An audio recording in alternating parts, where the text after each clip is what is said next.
Is it cool? Well, they come here, but there's still a bunch of people that have to come in. It's the situation.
Hello, everyone.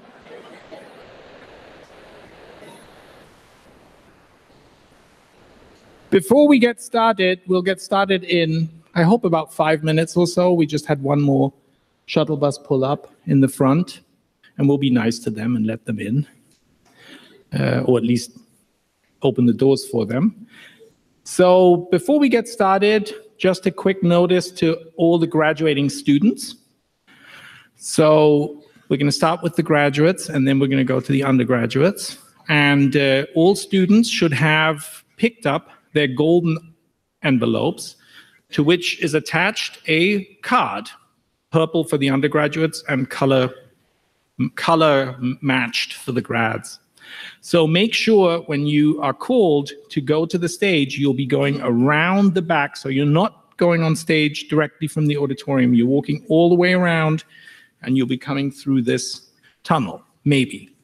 Hopefully, that's where I'll be waiting for you.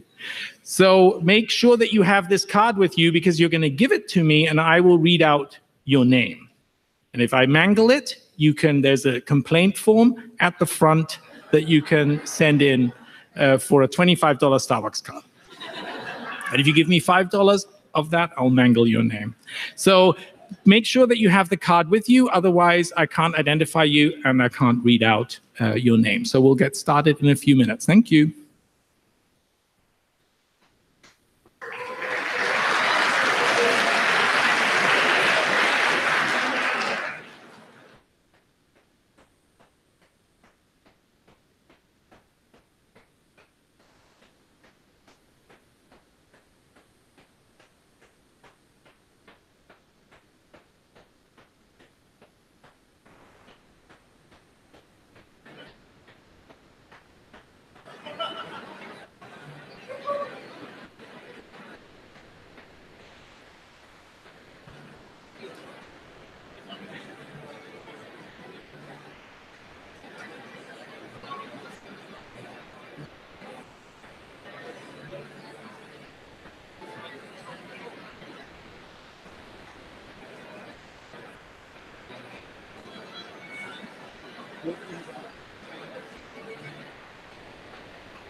That's lovely. Thank you.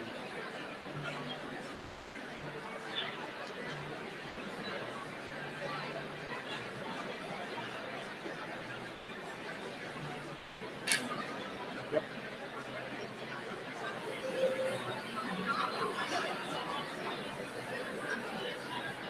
Wolf to Joni, Wolf to Joni.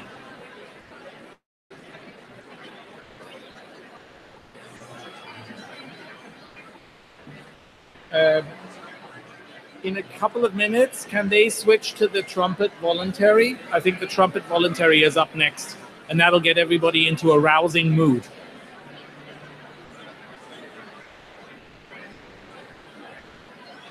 Okay, we've got a couple more people coming in.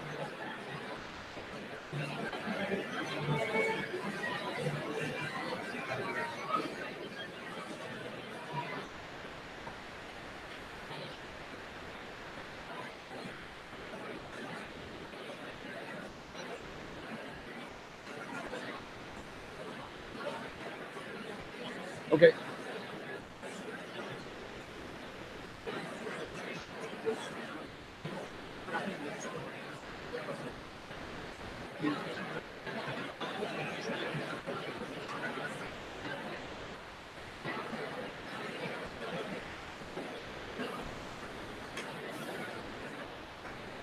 Yeah.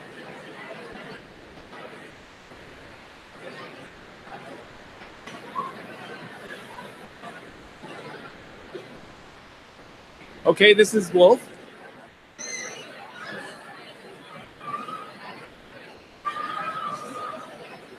Hidad, this is Wolf.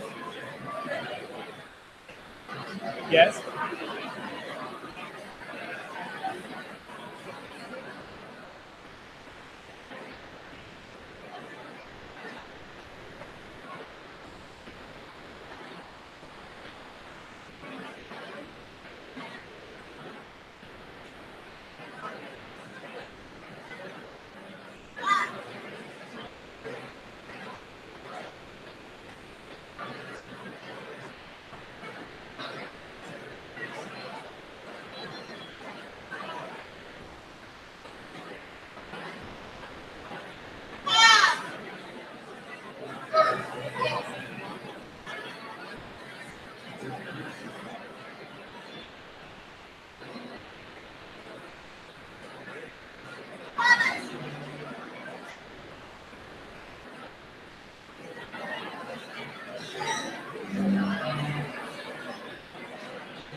Apparently they had microphones last year, but we didn't know that.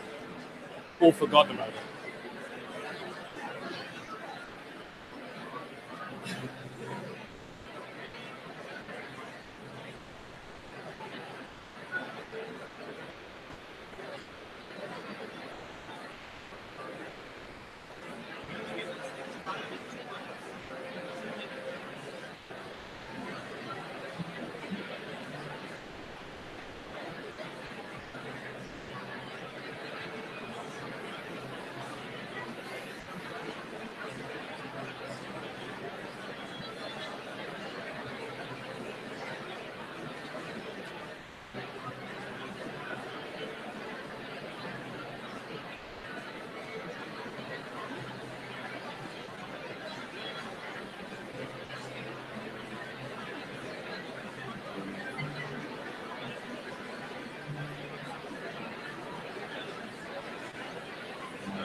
I think they'll be more audible once everything starts.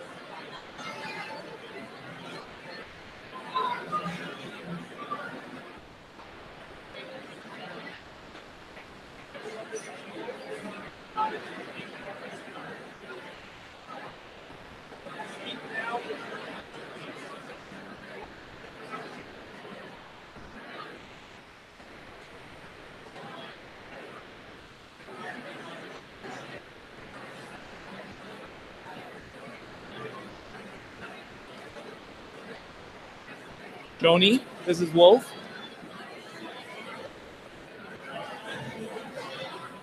The shot is about to start, so the music.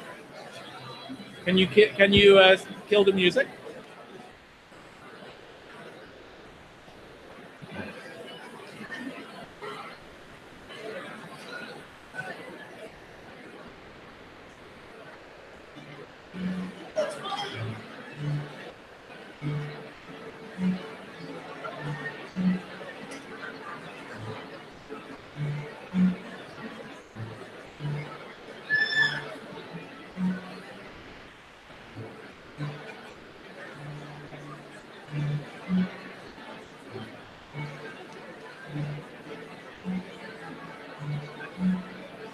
Yes, this is Wolf. In about 30 seconds. Okay, let's end the music now.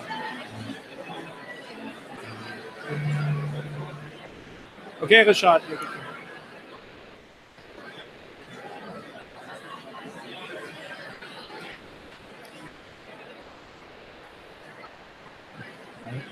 Welcome, parents, partners, children, grandchildren, and friends. My name is Reshat Kasaba. I am the director of Henry M. Jackson School of International Studies, and it is my pleasure to welcome you to this gathering where we will celebrate the class of 2018, graduating from the Jackson School of International Studies. Welcome.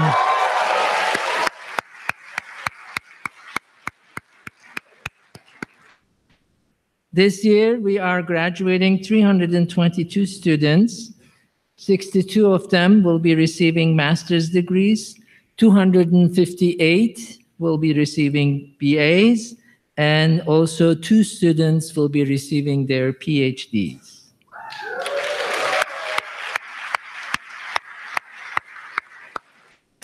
So Jackson School is one of the oldest and most distinguished schools of international studies in the country. In one form or another, and under different names, international studies has been part of the University of Washington since 1909. Starting from its modest beginnings in that year, the Jackson School has grown to be one of the largest departments in the College of Arts and Sciences today. Its name changed and was named after Senator Henry M. Jackson in 1983 when he passed away after more than 40 years of public service. This was to recognize Senator Jackson's close interest in education and especially education for public service in international affairs. Today, we have 48 full-time and more than 30 part-time professors and 52 staff members affiliated with our school. There are, as you will see, our degree recipients today, 7 different ways of getting a bachelor's degree in the Jackson School. We call them as 7 different majors. There are 10 master's programs, and there is only 1 way of getting a PhD. There are also in this school 21 research and outreach centers and programs, and they support research, outreach to the community, and make available large amounts of fellowships and scholarships to our students. Most of these centers focus on different parts of the world and regions, but some are organized around important topics, such as our Center for Human Rights. As of this week, we have 563 undergraduate students majoring in various programs in this school, and we also have 135 graduate students. And what is especially pleasing to me and to my colleagues is that the school is growing. We have more and more undergraduate and graduate students who are interested in what we do. Only our PhD program this year received more than 90 applications from around the world, and we were able to admit only 5 of them. Our students are diverse. They are diverse in their backgrounds and interests. They come from all across the Washington state, the country, and the world. We have students who are first, second, third, fourth generation Washingtonians and Huskies. We have foreign students, visiting foreign students, immigrants, refugees of all kinds. We cherish and we are proud of every single one of our students, and we are especially proud of the increasing diversity of our student body.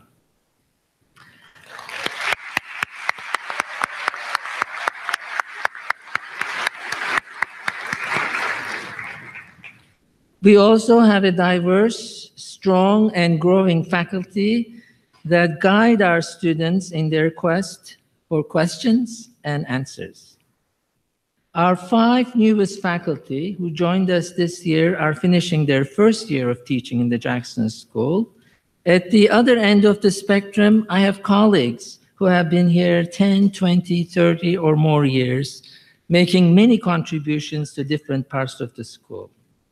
Together, our faculty's expertise covers all the major regions of the world, and they also focus on all the important issues of our time, from environment to human trafficking to role of religion to defense and peace and human rights. Some of our faculty is here, and now I'd like to invite you to give them a round of applause to thank them for their work and teaching and service for the school.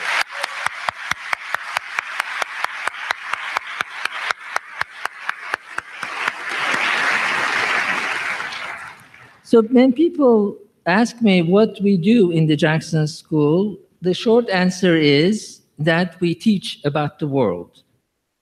But of course, it's not easy to do that. How does one teach about the world? And there are different ways of doing this, obviously, but Jackson School is unique in its insistence on starting from a major area, a region of the world. We insist that our students, first of all, know a region, its history, its culture, its language. For us, knowing the world starts from a specific place. Then we also encourage them to ask big questions. Questions about states that are collapsing, questions about ethnic and religious conflict and climate change, etc. Why is it, we ask, that the more people come close together through technology and information, the less they seem to like each other? Why is it that political authority is collapsing in so many countries around the world? Why are so many people on the move in so many different parts of the world, and what can we do about it? We encourage our students to think about these big questions, but we also insist that they think about their role and their position in relationship to these problems. Now, there is no doubt that the class of 2018 is going into an especially messy world. All we hear nowadays are news about wars and conflict, about people who are moving, largest number of refugees in human history. One every about 113 people in the world today is a refugee. There is increasing anger and polarization all around us. The United States is withdrawing from its leadership in the world, and international alliances that were built to maintain peace and peaceful interaction among nations are coming undone. There is a tendency among all kinds of states, big and small, to withdraw from the world and to abandon the international arena. We see this in Italy, in Hungary, in Poland, in the United States. This is now a world where, once again, nuclear war is being talked about as a plausible approach to solving problems. And this is a world where technologies that connect people to each other are also becoming a threat to democracy and freedoms. All this is true, and all this makes the world especially a dangerous and perhaps a forbidding place to go into. But I think this is precisely why doing international studies today is that much more important. Imagine a math, science of math, that has no problems, or chemistry that solved all their various kinds of puzzles and issues that they've been working on. And this is the same thing with international studies. International studies that doesn't have problems to address is not really worth anything. Our classes and projects and research in the Jackson School address many of the most important issues that define our age. You will see examples of this tremendous work that our students are doing as we go through tonight. Here, I'm just going to give you a few examples, just to give you a sense of the breadth of the issues that we address as students and faculty in the school. A group of Jackson School students this year, in cooperation with Microsoft company, completed a feasibility assessment for the Rohingya project. What they're trying to do is they're trying to create self-sovereign digital identities for Rohingya refugees. This will make it possible for these people to work in their places of exile or refuge, earn money, and keep this money in digital wallets, which will be safe from other people's abuse.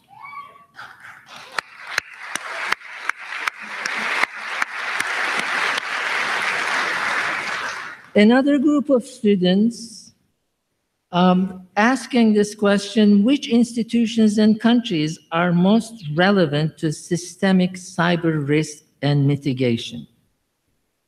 And they are analyzing and recommending potential locations for data centers worldwide based on these geopolitical indicators. And in both of these projects, you see the importance of knowledge about areas and cultures and the use that this can be to people who are dealing more general technical problems.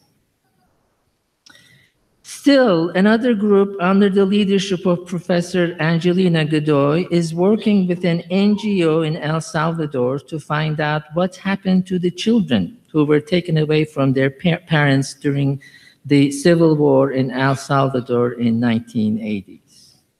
And also, all these projects also show you that it is not enough to know and to learn about the world, but it is also important to be engaged. So I'm really proud of these projects. I'm really proud of the work that our students are doing. Individually, they're writing interesting papers. Dana Donahue wrote a paper on social support and empowerment on Facebook for vulnerable women in Azerbaijan. Annie Lewis wrote an honors thesis entitled Precarious Whiteness, Reimagining the Seattle Sephardic Origin Story. Vinu Komanapalli from South Asia combines her training as a clinical psychologist with her exploration of caste discrimination felt by centuries of untouchables in India. Alexander Kuhl did a research on refugee residences and integration in Berlin, Germany. And Ragapatami, I'm sorry, I have to talk to Wolf about this. So Dimas Romathon wrote a paper on Rapagdami and First Leper, a critical history of leprosy transmission in Madura, Indonesia. These are, as you can see, from Bitcoins, digital identities, to leprosy in Indonesia. We do everything, and we do everything very, very well.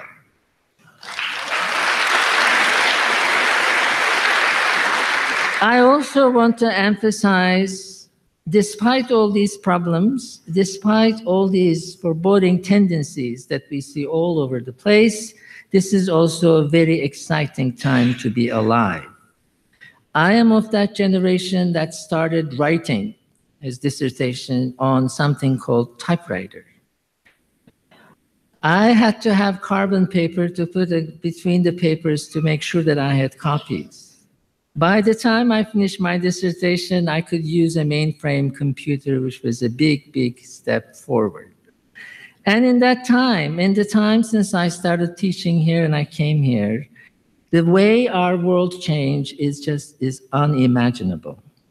It is an exciting place, an exciting time to be alive, and there are a lot of questions and issues this fast-changing world throws at us. So we don't know what the world will bring next. We know that it will be different and surprising. That's what history is, actually. Unexpected events that come, and at the time, people don't know what to do about them. And then once they're analyzed and put on a shelf, they become safe. So this is a time that we need to face these unexpected changes. We need to be prepared for the surprises that are bound to come to us. And most importantly, we need to be open, flexible, and tolerant. With the training they receive, you will know and you will realize as we go through the program today that our students are very well prepared to be precisely that. They are knowledgeable, they are serious, they are committed, and they are open, flexible, and tolerant. And I feel extraordinarily satisfied about their work and about my place in this distinguished institution.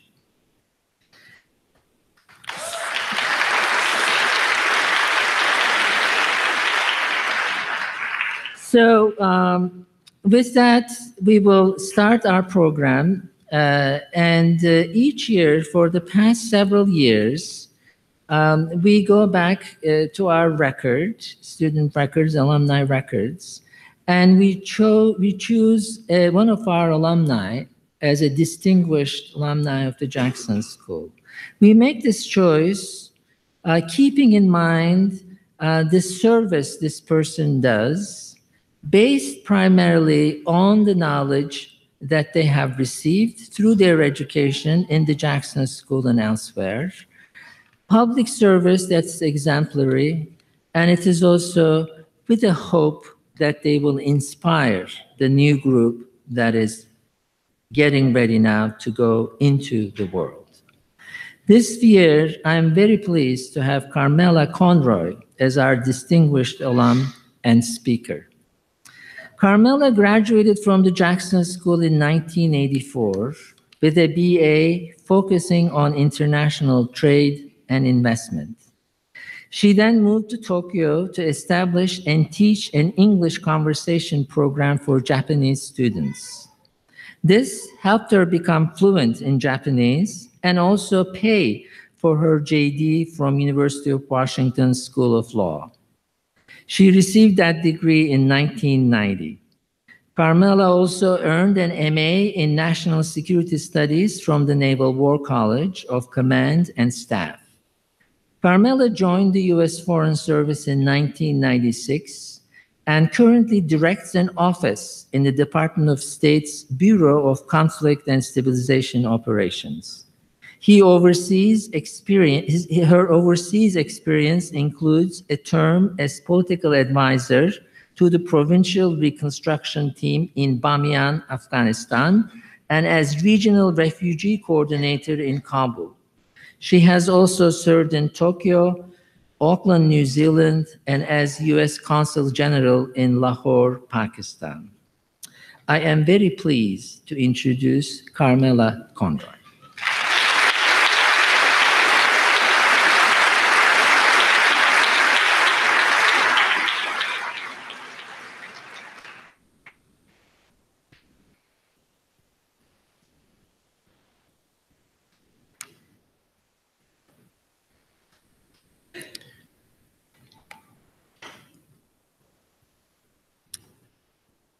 Good evening. Thank you so much for the honor, both of the award and of the opportunity to share this occasion with you.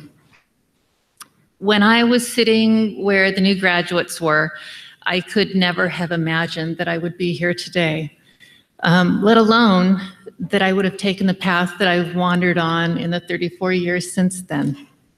Congratulations to all of you who are completing your degree programs and to the families and friends who have supported you in this journey. Achieving this milestone opens you up to more paths than you might be able to imagine right now. Not long after I received Dr. Kasaba's email, I ran and told my parents who were visiting me in Virginia, and it felt like I was 22 years old again and, sharing this great news. I also came across a blessing by Rabbi Rutenberg. She is on Twitter at the RadR, if you're interested at all. And this blessing that she posted on Twitter spoke to me because of my folks and of my time at the University of Washington.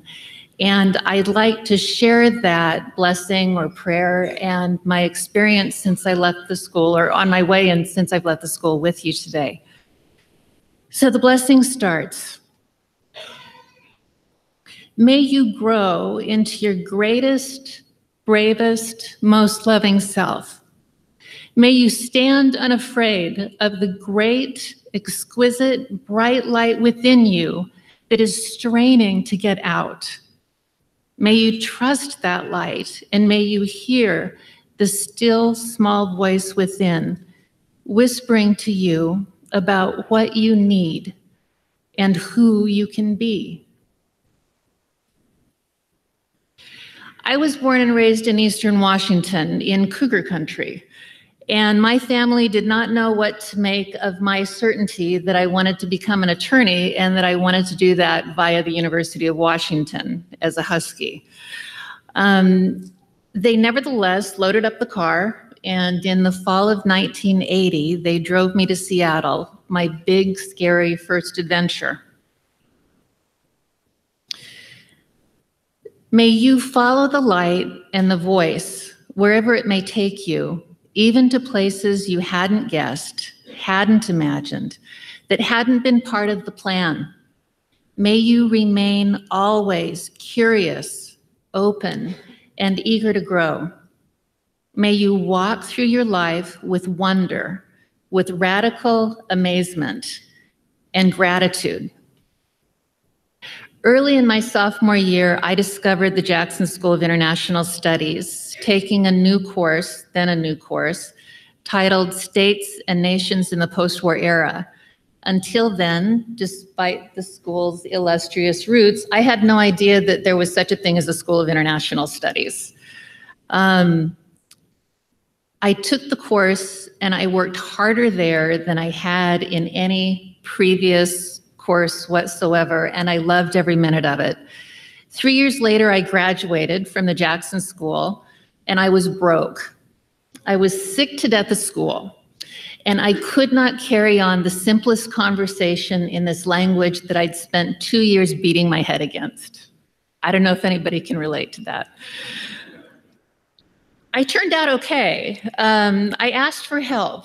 I got a job in Tokyo. I earned money, and I traveled, and I learned the language. And after 3 years away, I was ready to return to Seattle and the University of Washington for law school, and eventually to practice law and to travel some more. May you stay kind and gentle. May you regard others with compassion, generosity, and the benefit of the doubt.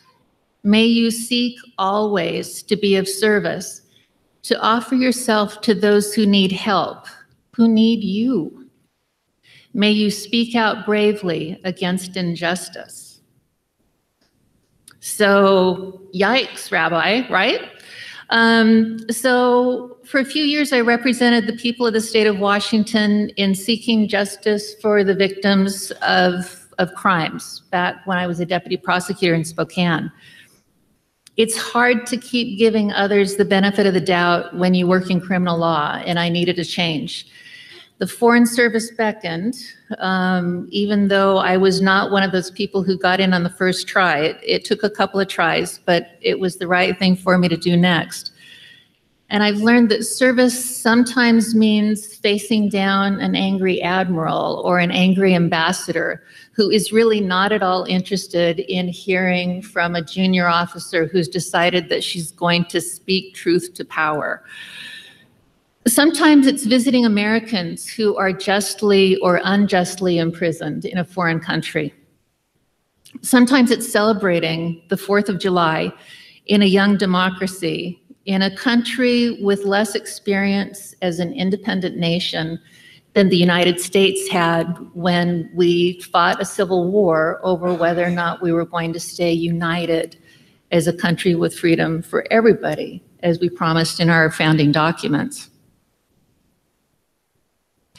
I'm not perfect, and our nation isn't perfect, and service to me means I need to be able to face myself in the morning and prepare to be the best that I can be that day.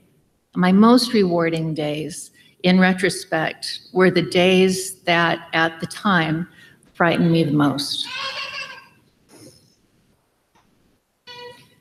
So, may you make of your life a blessing.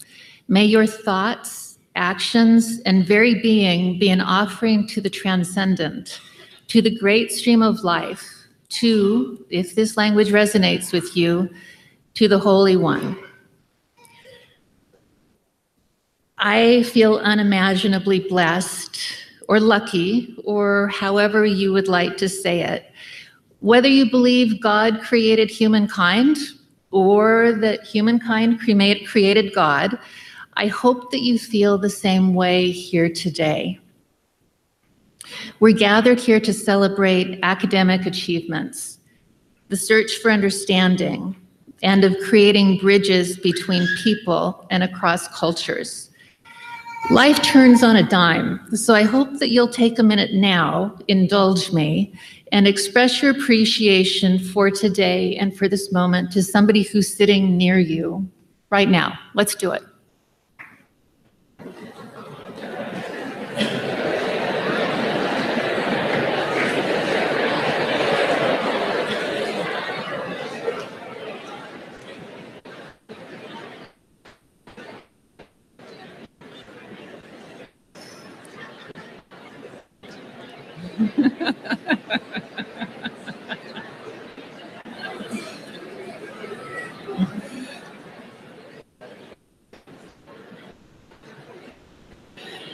Thank you so much.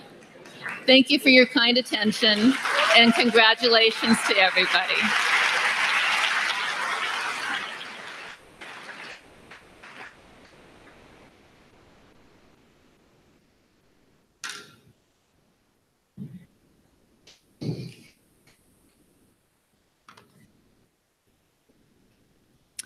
So we will start now recognizing our graduate students who are receiving PhDs and master's degrees.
I would like to invite Professor Scott Radnitz, who's the graduate program advisor for our PhD program, to introduce the students who are receiving their PhDs this evening.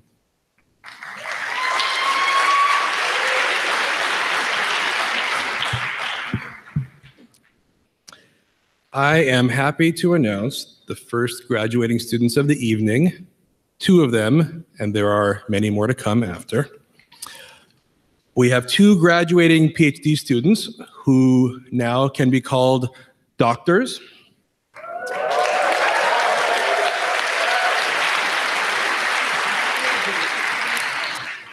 The Jackson School's PhD program in International Studies, now in its 5th year, was sort of an experiment. Whereas traditional disciplines have a standard template of fields and requirements, this program was invented from scratch, with theoretical fields that cut across traditional disciplinary boundaries. That's one difference. Another difference is that we believe, and our students probably appreciate, that a PhD does not need to take 9 years to complete. That means one need not dedicate a quarter of one's life to that point to getting a PhD. But it also means they have to work very hard and do a lot in a short time. And these students did a lot. Oded Oron's dissertation is called "Let My People Stay: Irregular Migrants Struggle for Rights and Recognition." He investigates how African asylum seekers in Israel worked with NGOs and activists to advocate for their rights. Dustin Welch Garcia's dissertation is called "The Paradoxes of Peruvian Infrastructure, NGO Governance, Rural Energy Transitions, and Public-Private Partnerships." He asks why development projects succeed or fail using the case of Peru. Both of these scholars spent significant time in the countries they studied, speak the local languages, conducted extensive interviews, and produced original and policy-relevant research. In other words, typical for the Jackson School. And they escaped graduate school with their relative youth intact.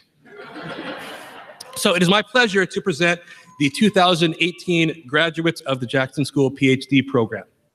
Oded Oron.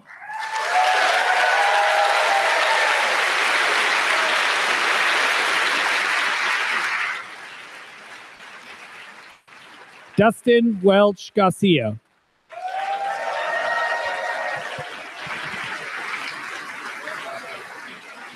Thank you.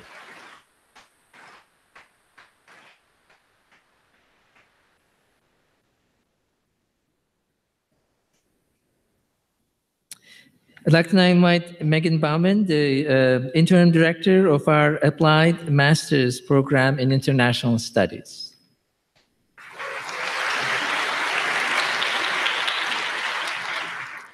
Good evening, everyone. Well, the MACE program is now 4 years old and continues to attract a diverse mid-career group of professionals who are interested in expanding their global perspectives. This year, we have 15 students graduating, and together they make up what, for all intents and purposes, sounds like it is the best MACE cohort yet. Had wonderful feedback from all of their faculty, and it's been a pleasure to work with them. I've been honored to get to know them as a group and individually, and I have every confidence in the contributions that they will make, whatever they choose to do at the end of this program. So congratulations, MACE class of 2018. Thomas Lorenzen.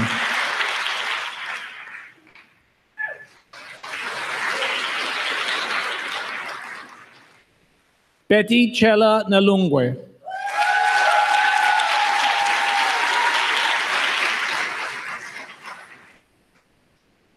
Matthew Vanorek.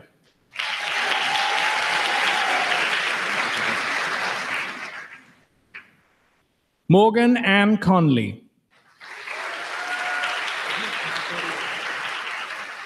Avik Bhattacharya.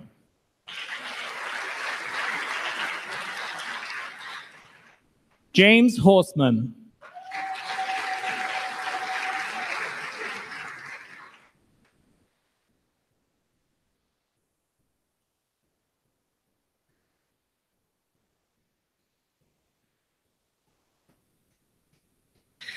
Professor David Bachman will introduce the students who are receiving their master's degrees in China Studies.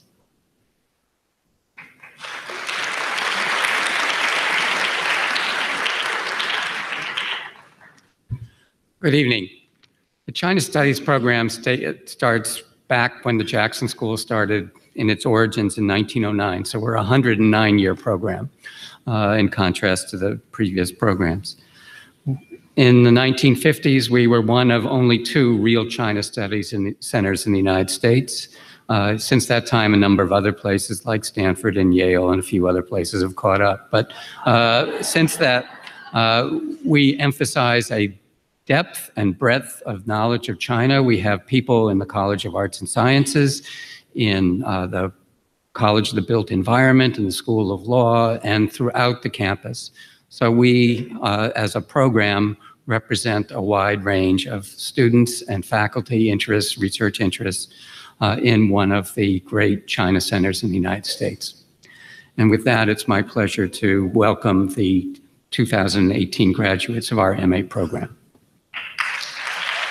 Xiaowei Hu.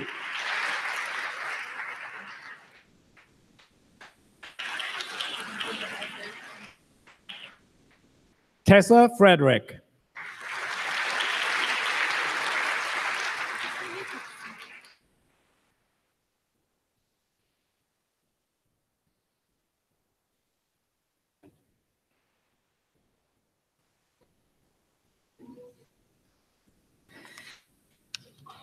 In addition to our regionally based master's programs, we also have a master's degree program in comparative religion. And Professor Michael Williams will introduce the students who are receiving their master's degrees in comparative religion.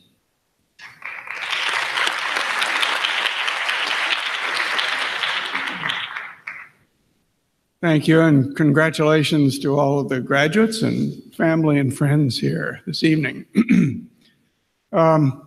The comparative religion program has been around since the 70s, but the master's degree program began in 1987.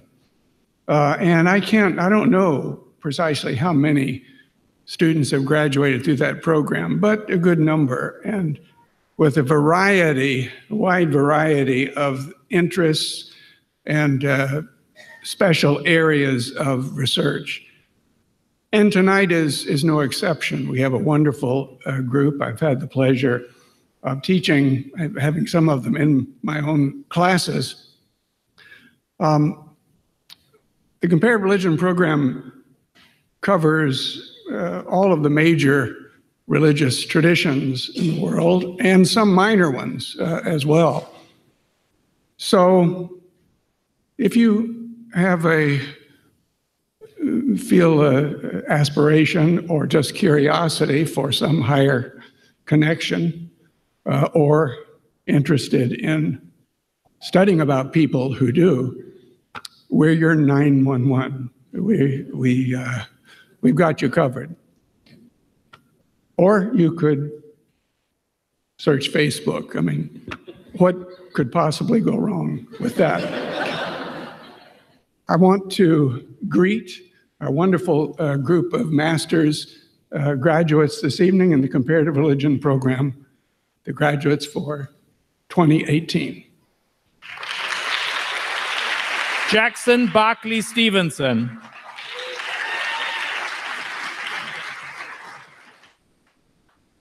Leonora Clark.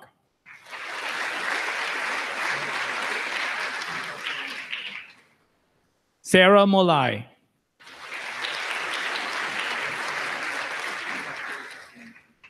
Jamie Lynn White.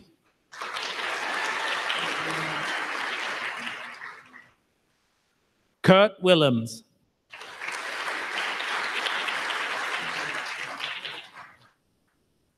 Anastasia Alexandros.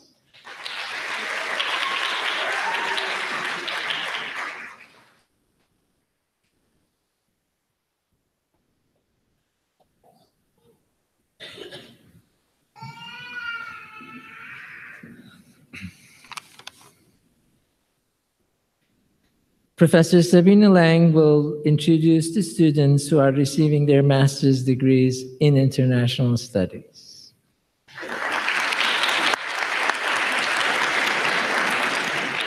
Thank you, Rishad. Dear students, dear parents and friends, it is my pleasure to actually stand in here for Professor Porter, Deborah Porter, who chairs the MA in International Studies but can't be here with us today. Professor Porter has put a lot of emphasis in training these students in methods, in deep-seated area knowledge, while also keeping broad perspective on world affairs, and the outcome you'll see today presented in an enormous breadth of topics that these two-year MA students have addressed. And I'm honored and really pleased to introduce this class of MA in International Studies students to you.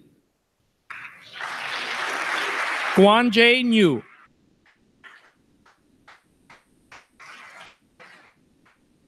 Jessica Van Horn.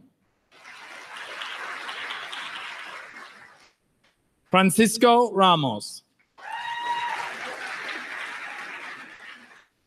Catherine Wilson.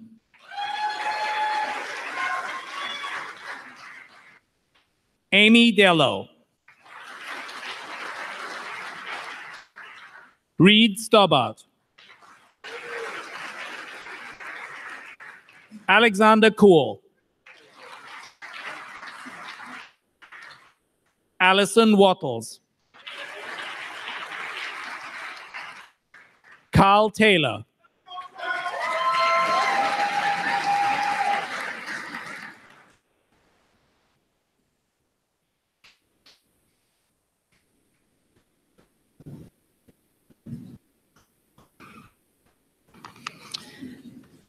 Professor Kenneth Pyle will introduce the students who are receiving their master's in Japan studies.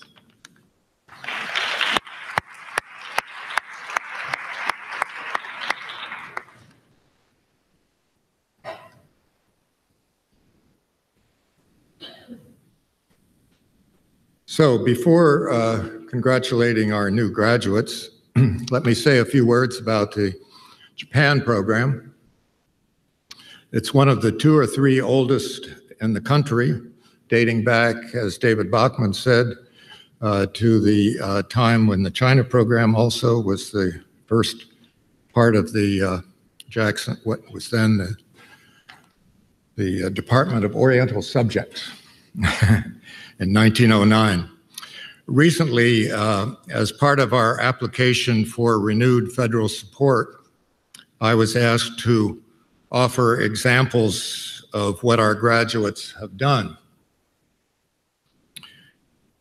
And I began thinking about it. I found, for example, that they're teaching not only all over North America, US and Canada, but also in leading academic institutions in England, Germany, China, Thailand, Sri Lanka, South Korea, and Japan. They've gone into business. For example, one heads or did head Microsoft in Japan. They've gone into government and NGOs. One is a longtime managing executive director of the Association of Asian Studies. And our MA graduates in this year's cohort are in this international tradition. One is from, or two are from the US, one from China, and one from the UK. They're not all here tonight, but I look forward to welcoming those that are. Devin Nicole Mack.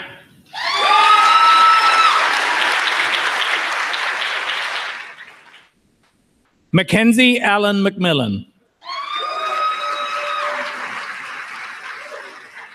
James Glindor Donbrook.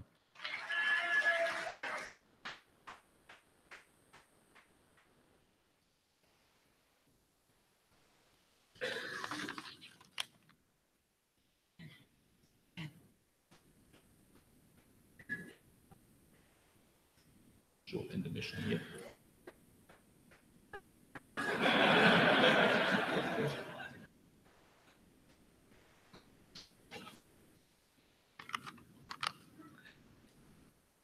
Well, Professor Reshad Kasaba will introduce the students who are getting their master's in Middle East Studies. This is also one of the distinguished centers of Middle East Studies in the country. Over the years, it has consistently attracted a large number of very well-qualified students. And as was the case with the Japan program, but the time that I've spent in the Jackson School, I'm now able to look back and admire all the good things our previous students are doing. So here are the students who are receiving their master's degree in Middle East Studies. Jason Boyd.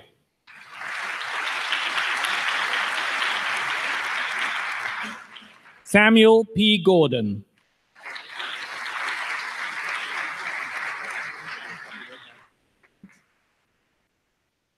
Nicholas Robert Polizzi.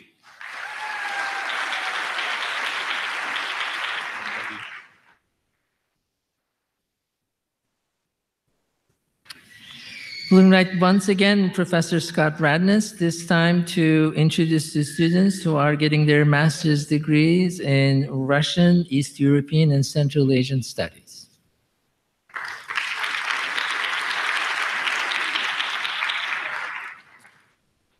Russia was one of the other countries that was part of the original focus of the old Jackson School people refer to.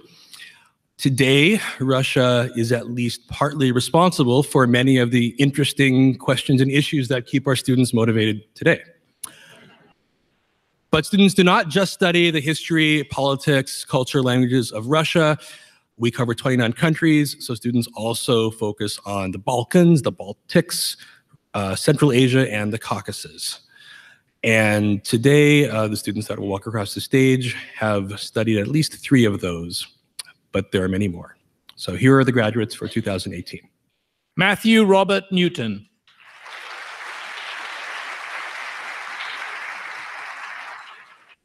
Patty John Thompson.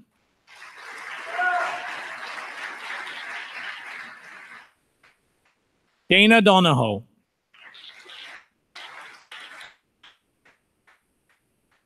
Marilyn Cole.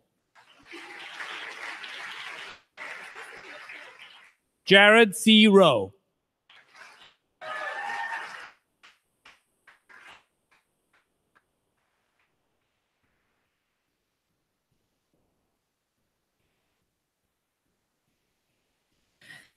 Professor Ananyang will introduce the students who are receiving their master's degrees in South Asian Studies.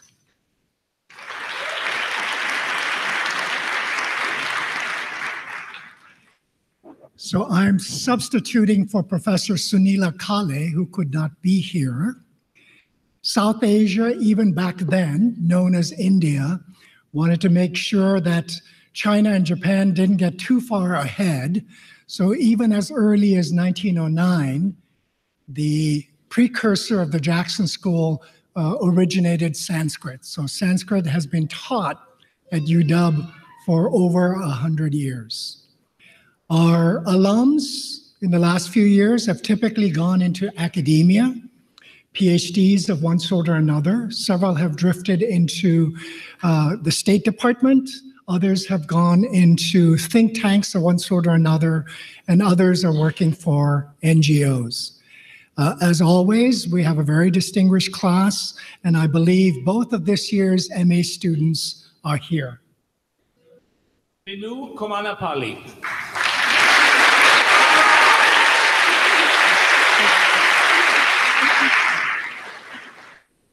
Sharik Khan.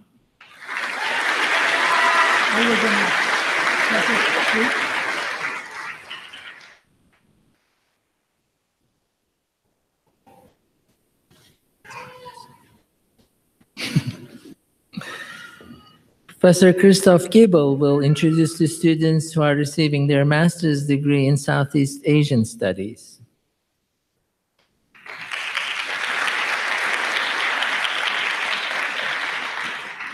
Good evening. Of the nation's Southeast Asia centers, ours is one of the biggest, meanest, and proudest.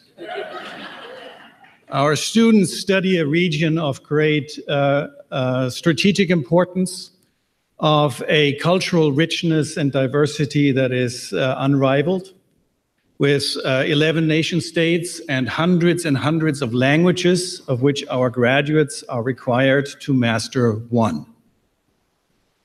I'm very proud of this year's cohort of 3 MA students. They are all united in MA. One comes from the beautiful island of Madura. One grew up in the wonderful city of Manila. And the third one is a major and a gentleman. Congratulations. Dimas Iqbal Ramadan.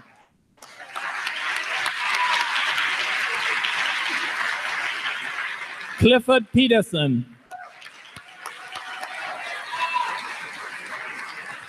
Adrian Ellis Haranilia Alarilia.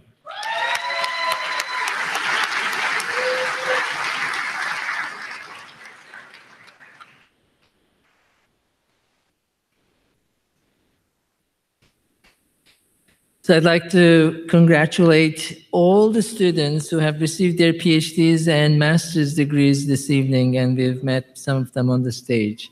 Please, let's give them a round of applause.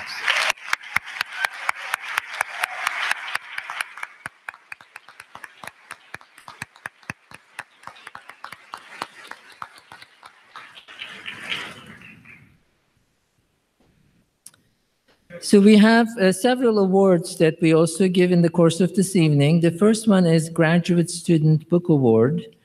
The Graduate Student Book Award is a prize of $500 and is awarded every year to the graduating master's student with the highest cumulative GPA.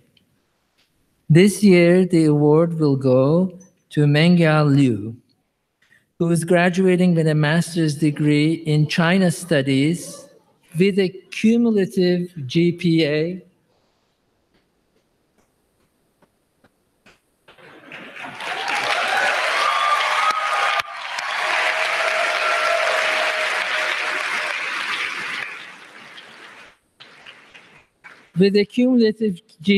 is of almost 4, but not quite, 3.99.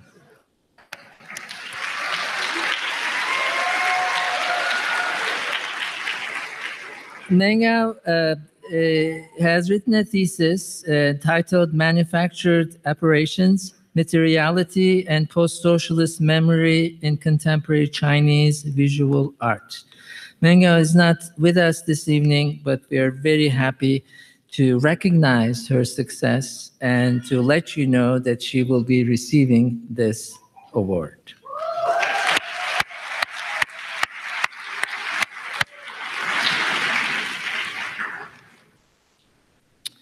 So our next award is our perhaps most significant award. This is called the Jackson Leadership Award. Each year, we select one student who has distinguished himself or herself, not only by maintaining an excellent academic record, but also by setting an example to her fellow students through involvement in projects that help her community and inspire her peers. The winner is recognized this evening. She's asked to make a few comments, and she receives an award of $5,000. The process is we ask our colleagues to nominate students who fit this description, and then we have the students complete an application which includes a description of their work and also a project that they would carry out with the award money. A faculty committee then interviews the nominees to choose one.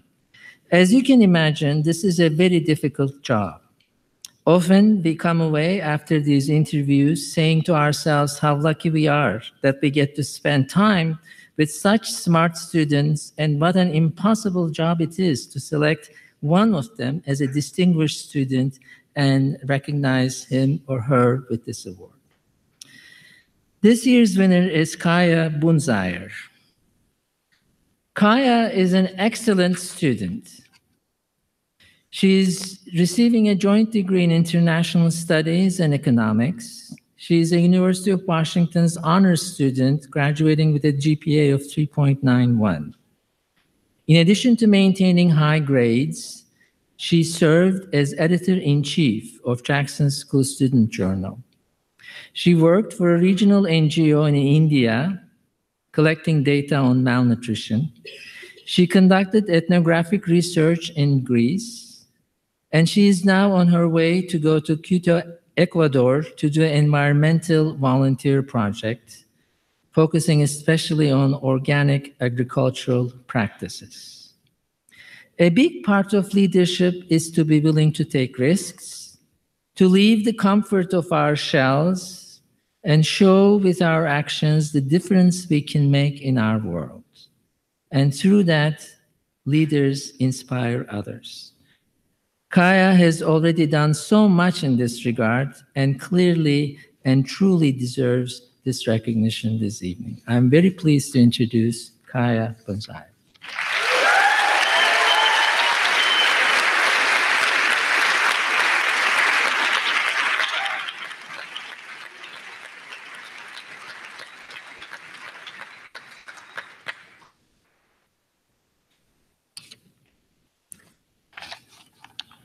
Thank you so much. I'm so flattered for this award. Thank you to my family and everybody's families and friends and mentors who've come out to support us this evening. I'm really flattered to be able to speak on behalf of the class of 2018. You guys are amazing, and this is truly an honor. I thought I would start out by sharing how I discovered my passion for international studies and how I decided that this was the discipline that I was interested in pursuing in college.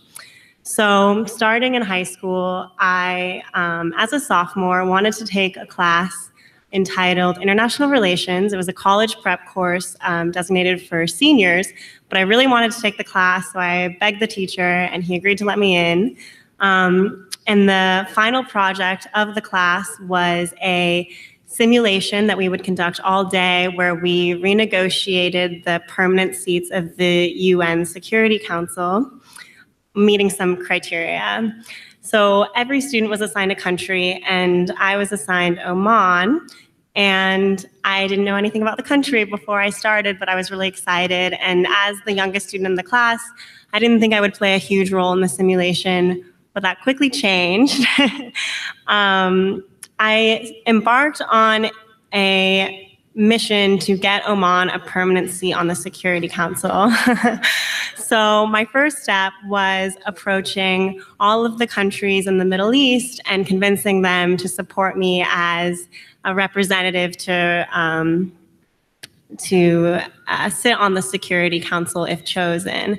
And then I approached my colleagues who were in African nations, and I convinced them that being an African nation and also sitting on the Arabian Peninsula, Oman would be just a perfect choice to represent both regions. And it actually worked, and everyone supported me, and we got to the end of the day and we gave our presentation to our professor or our teacher, and he stops us mid-sentence and goes, "Did you just say that Oman is a country in Africa?" Which it's not. So that was really embarrassing. I was indicted as a war criminal by my fellow students. And I came away from the experience mortified. But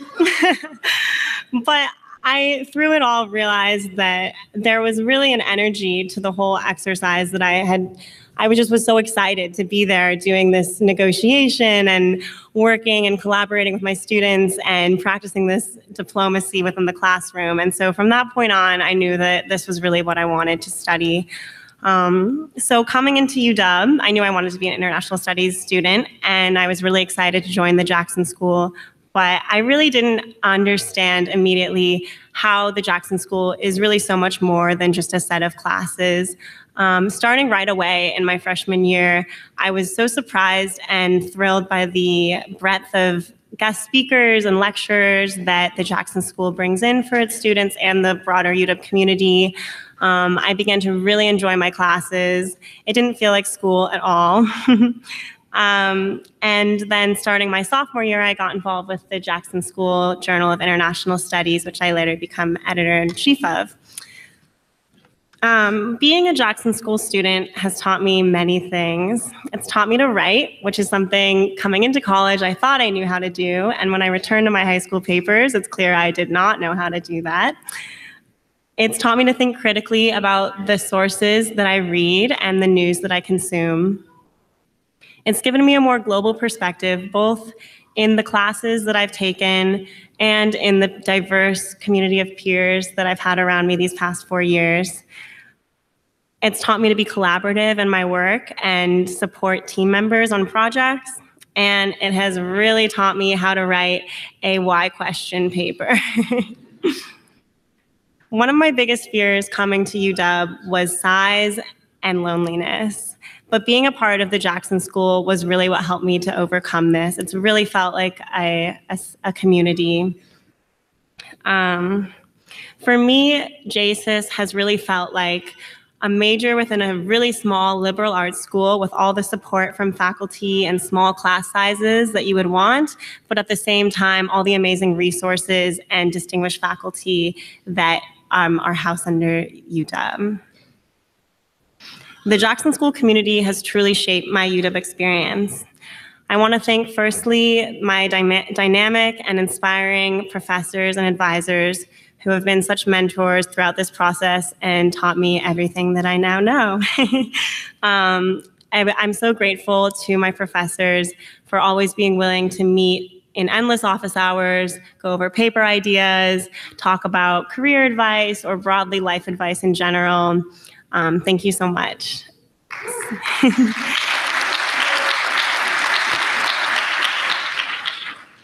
Secondly, I want to thank my peers. You guys have been amazing. Thank you for being the friends that I can always talk about current events with.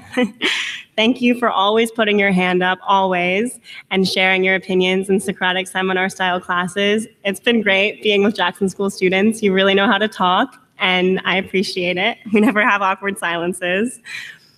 And thank you for pushing me to apply to one more internship or one more study abroad. I've never before been surrounded by such a driven group of people that literally apply to everything. You guys have really pushed me beyond my comfort zone and motivated me with all of your success. So much of my learning has been driven by my peers' drive to learn, work hard, and show up prepared to their classes. So thank you for doing hundreds of readings alongside me, or at least the intro and conclusion when time is scarce. It's been so lovely to be part of a cohort of individuals that really care about what they're learning and are genuinely interested in it. So here we are, we're poised on the verge of losing our student subscription to the New York Times.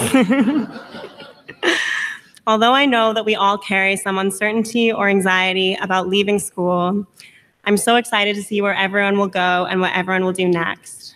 Throughout my time in the Jackson School, I've come to see that every single student has something, some issue or country or pathway that they're truly passionate about and that they know they're going to make a difference with regard to. For me, it's the environment. For others, it's immigration or the refugee crisis or education, just to name a few. It's been, this truly gives me hope, especially in the current state of the world, that our generation will step into the world as leaders and enact real change thoughtfully and impactfully. In fact, for many of you,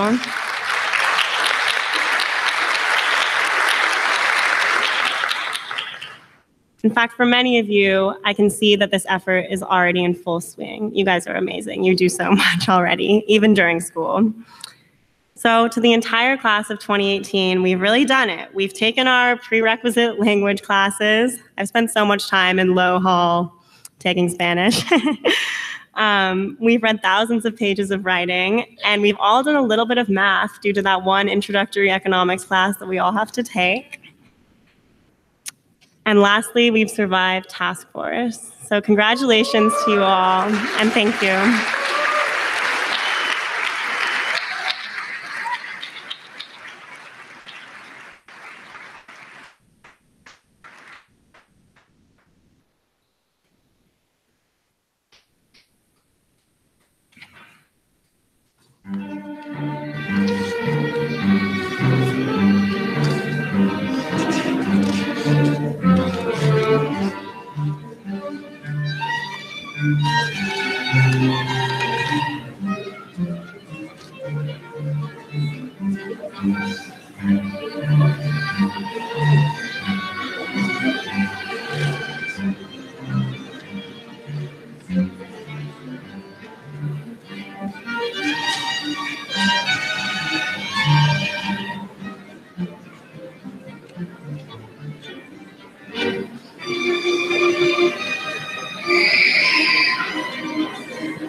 So we are now starting to recognize our students who are receiving their bachelor's in international studies.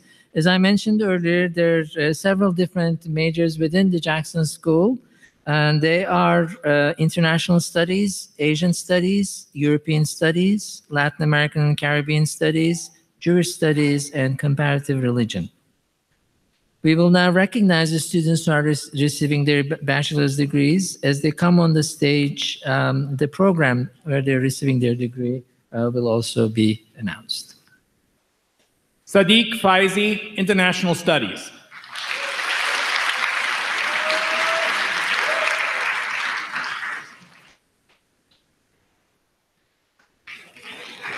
Sart Aluo Kebede.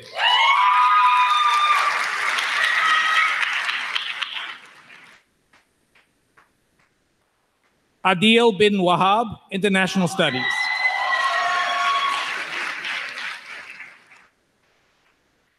Henry Thomas Campbell, International Studies.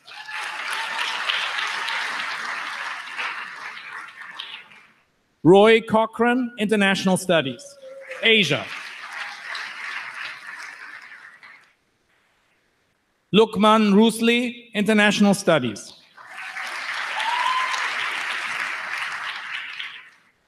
Devin Stark, International Studies.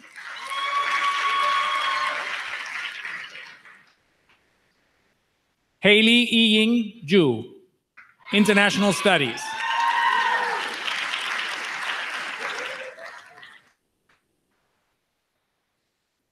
Rachel Paik, International Studies.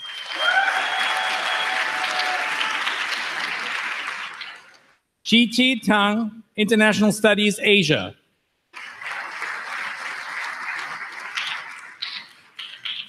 Jiaying Shi, Asian Studies.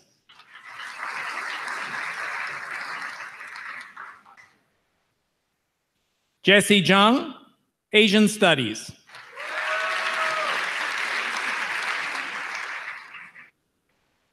Hira Wakar, International Studies.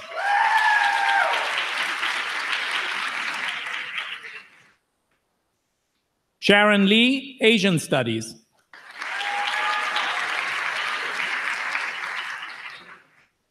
Tim Park, Asian Studies.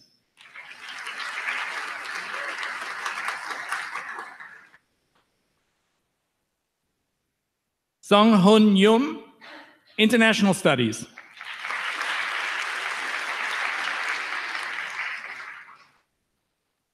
Eunhee Choi, International Studies.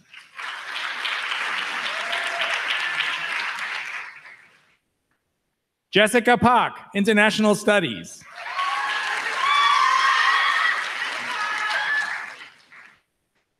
Ihan Bae, International Studies.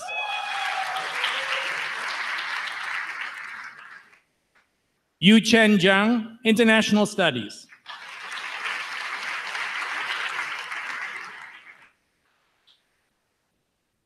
Shishore Ate, International Studies.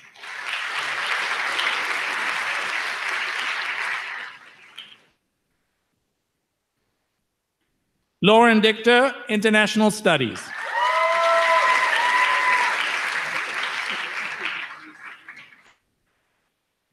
Riley Gallagher, double major in Comparative Religion and Asian Studies.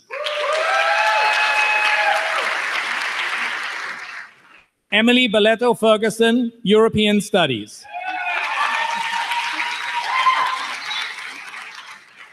Lena Karen Fleetwood, International Studies.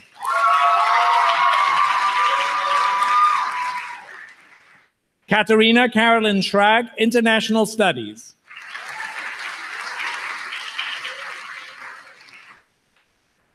Sydney Yas Dresser, International Studies.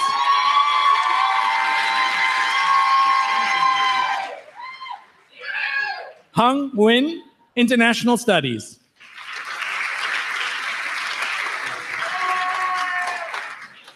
Jack Russello, International Studies.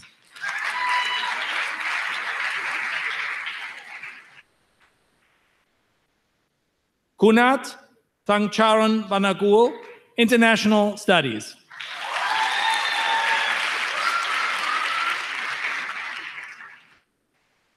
Matthew Wellander, International Studies.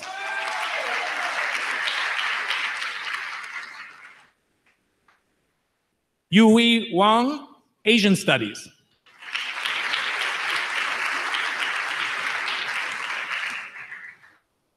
Rachel Aislinn Taylor, Asian Studies.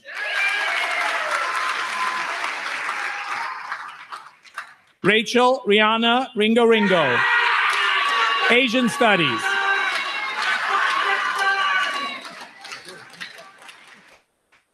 Brianna Chiva, Asian Studies.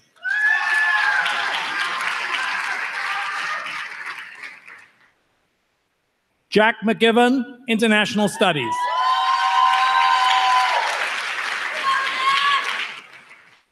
Scott Callum Quinn, International Studies.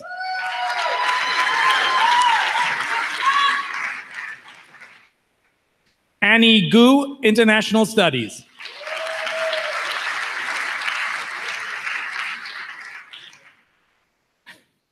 Ridwan Mohammed Ibrahim, Asian Studies.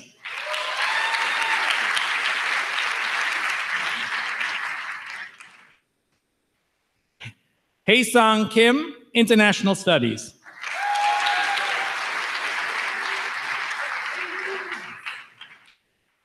Mariam Malik, International Studies.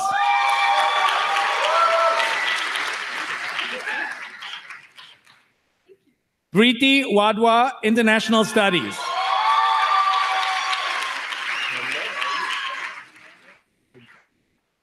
Makshi Gowara, International Studies.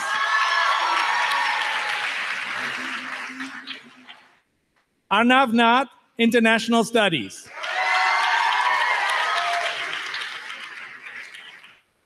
Christopher Jerome Komos, International Studies. Samuel Fiore, International Studies.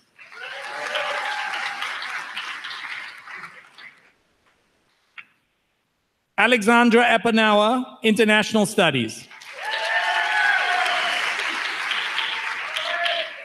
Madeline Bell Vanderheiden, International Studies.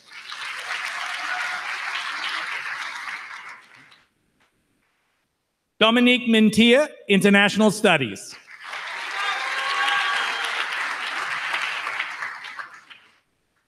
Liam Lawrence, International Studies.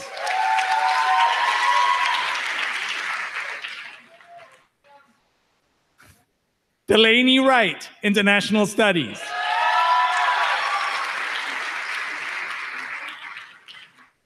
Jasmine Doerman, International Studies.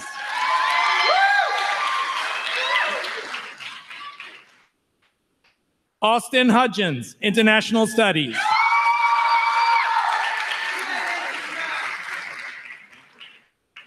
Alexandra Makushenko, International Studies.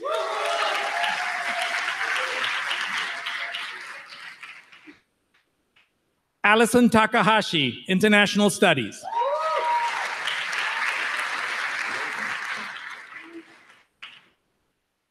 Brian Kim, International Studies.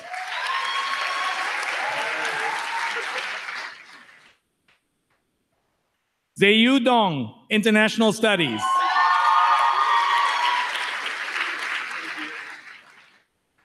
Haley Adele Hargreaves, Latin American Studies. Heather Doe, Latin American Studies.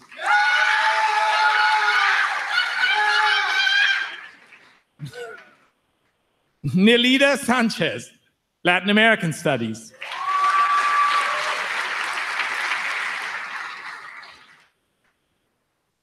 Sipan Zhang, Asian Studies.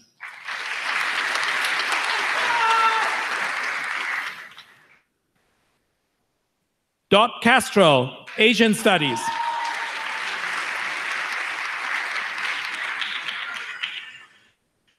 Peiyu Joanna Cao, International Studies.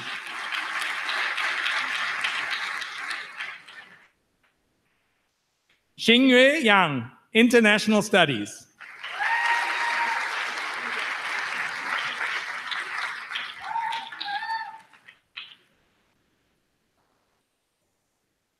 Drake Birnbaum, International Studies. Quite a following there.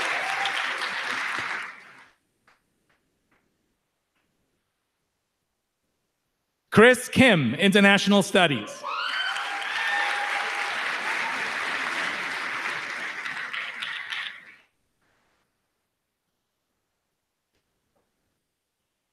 Hannah Gaffney, International Studies.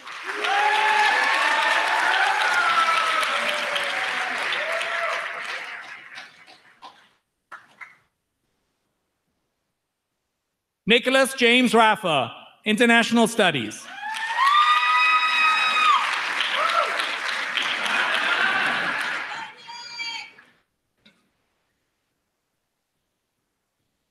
Nicole Rankin, International Studies.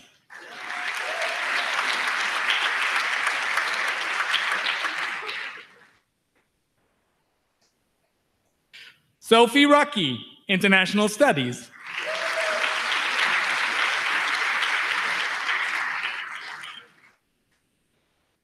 Marielle Trumbauer, International Studies.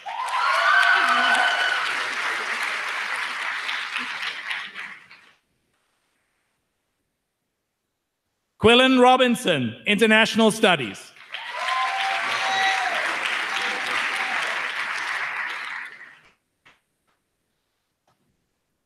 Bruno Fiorentini, International Studies.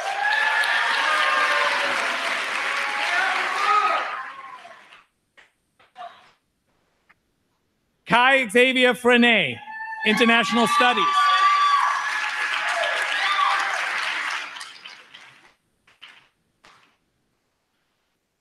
Jay Rapp, International Studies.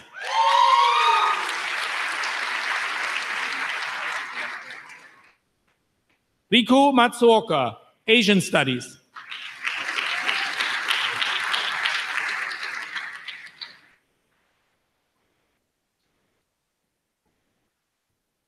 An Tsuo, International Studies, Asia.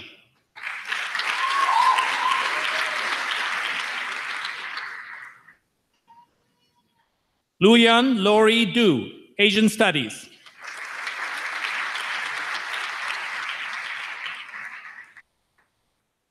Hangguang Xiao, Asian Studies.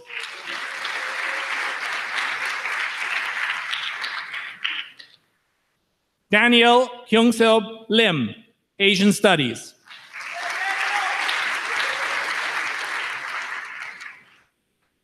Akira Uchiyama, International Studies.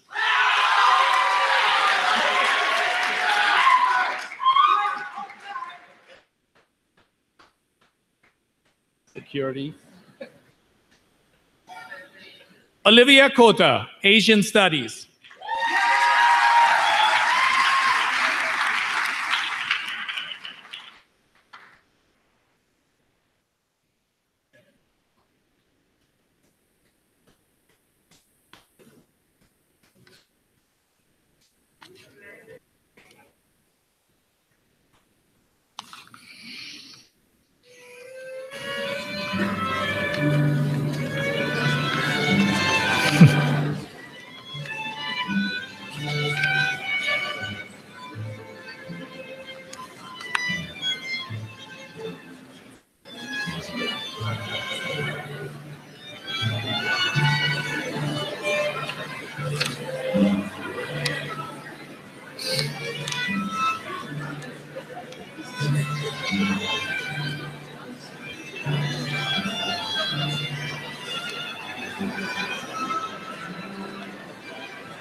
Yes. I'm going to do this before this. You can do that before that. Yes, that's fine.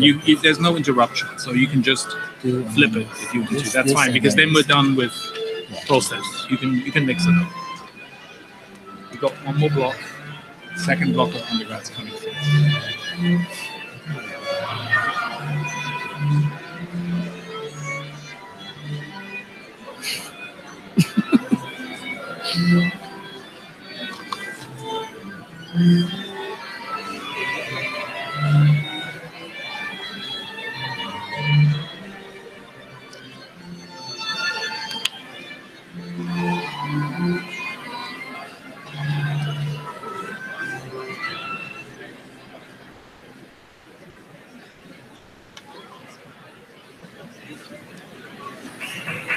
Okay.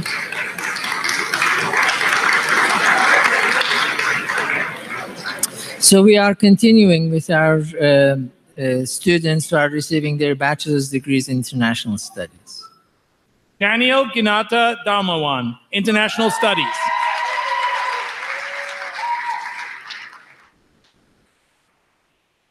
Faiza Abdullah, International Studies.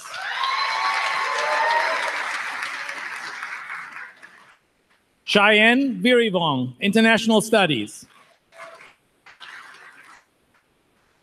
Chris Seiler, Asian Studies.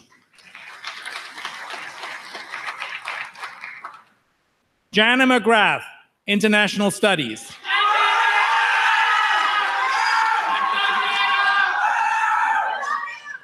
Lisa Kwok, International Studies.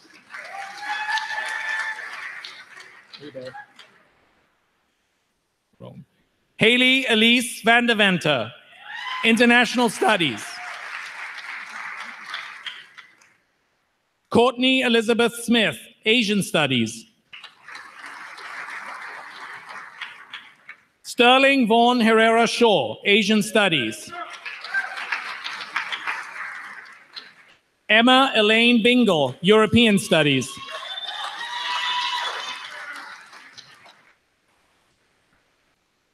Asal Yunusov, International Studies. Lamia Pan, Asian Studies.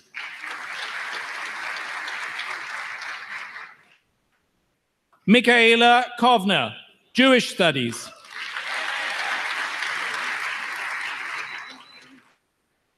Joshua Friedland, International Studies.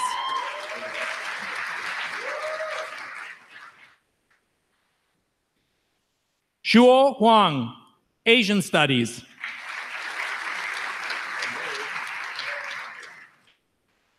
Ashley Sawyer, International Studies.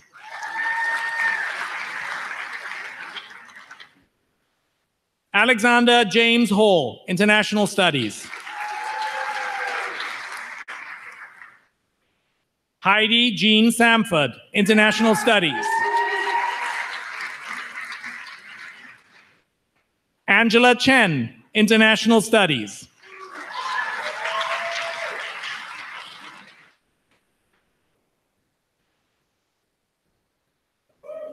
Sneha Indrajit, International Studies.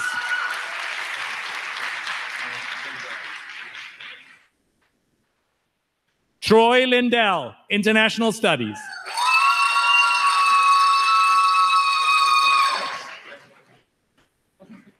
Bohan Lee, Asian Studies.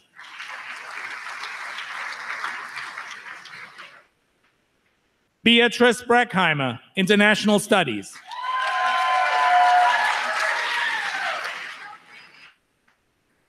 Guadalupe Wright, International Studies.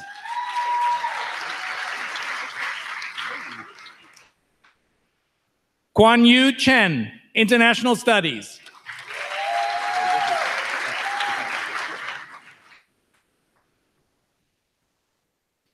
Elizabeth Lapham, International Studies.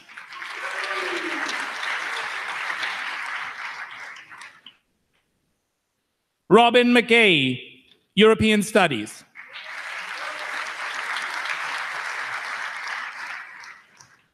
Jacqueline Tian, Asian Studies.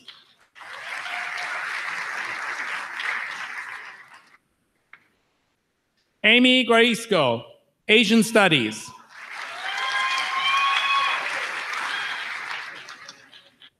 Nick DeMuro, International Studies.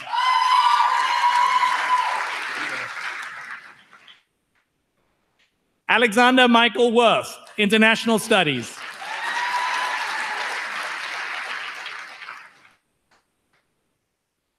Cassie Grace Lynch, International Studies. Cynthia Christine Hannon, International Studies. Isabella Caroline Brown, International Studies.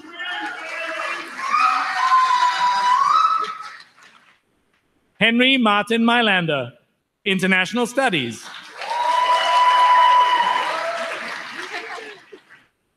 Quinn McKenna Hainline, International Studies. Amanda Mayberry, International Studies.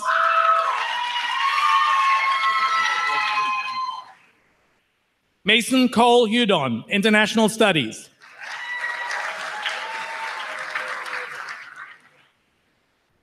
Daniel Patrick Crowley, International Studies.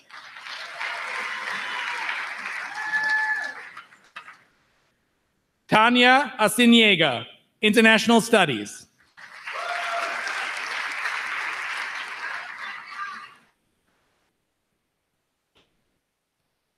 Safi Sayud, International Studies.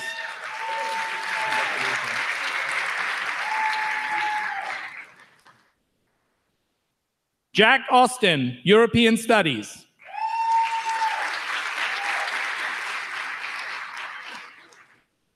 Kevin Reaney, International Studies.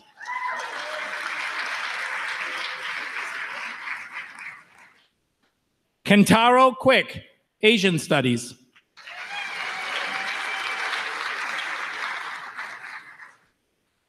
Kenjiro Goodson, Comparative Religion.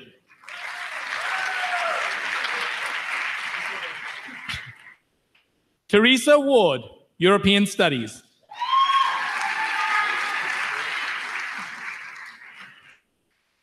Jordan Wickstrom, Latin American Studies. Eileen Erden, International Studies.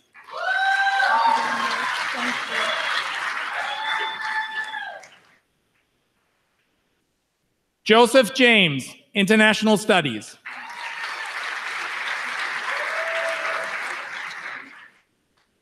Callie Planert, International Studies.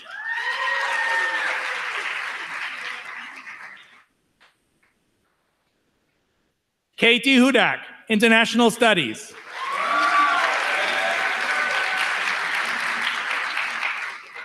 Minari Omura, International Studies.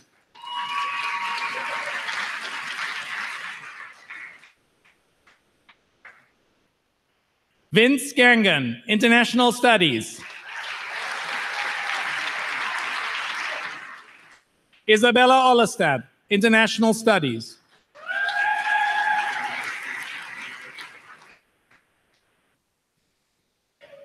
Sundus Irfan Beg, International Studies.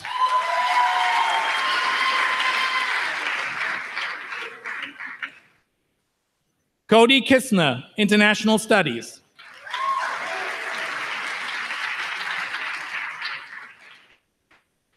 Tiffany Tuk Quinn Nguyen, Asian Studies.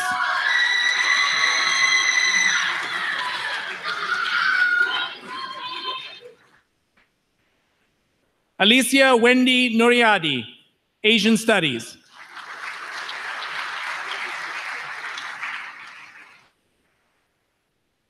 Jacqueline Kim, Asian Studies.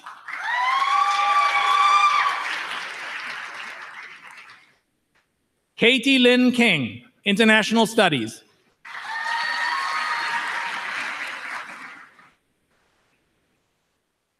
Miraf Gebrehiwot, Comparative Religion.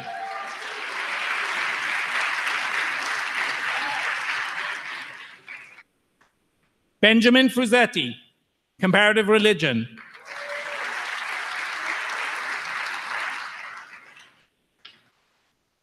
Christy Kwan, International Studies.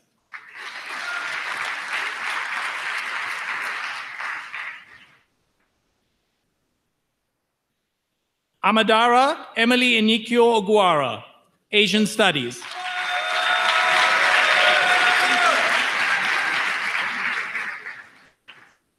Sarah Nicole Liebson, Asian Studies.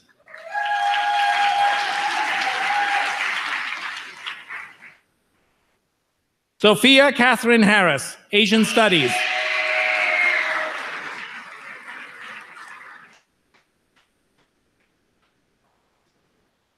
Irisa Steckler, International Studies.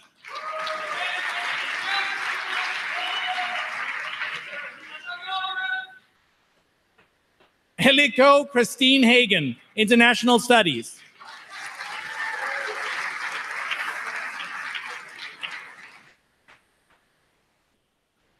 Fabian Romy Gakayan, International Studies.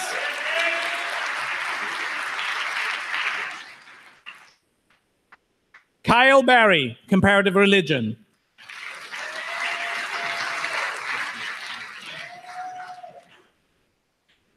Ian Daniel Bellows, International Studies.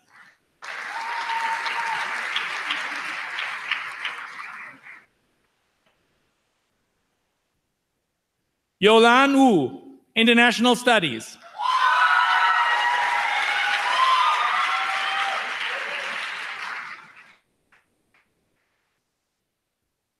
Yue Cassie Xing, International Studies.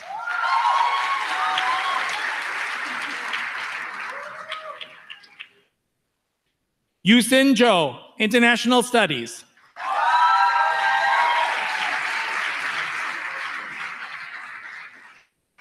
Angela Ramona Yun, International Studies.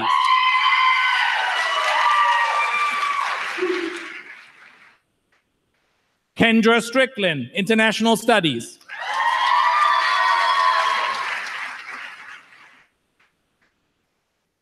Olivia Lee, International Studies.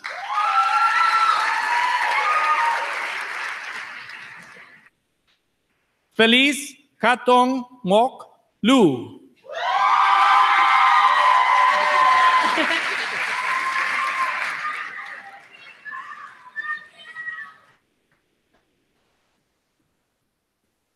Kaya Bunzaya, International Studies.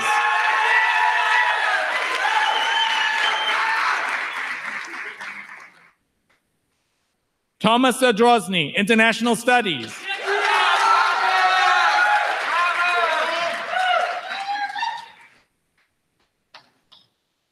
Narmin Karimova, Comparative Religion.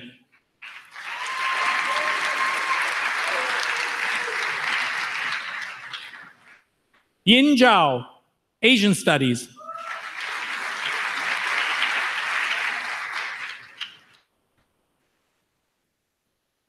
Leonard Alden Santoso, International Studies.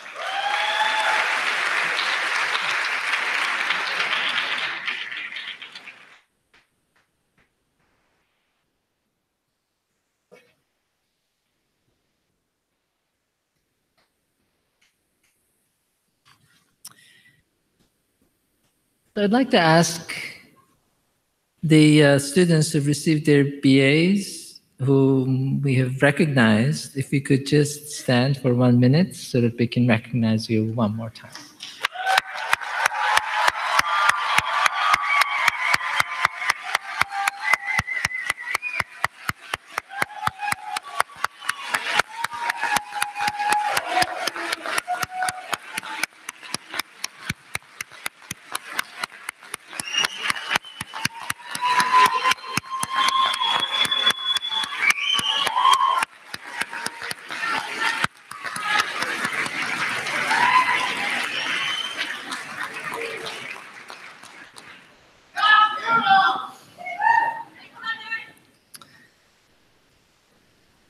So we have a couple of other awards to give before we close this evening.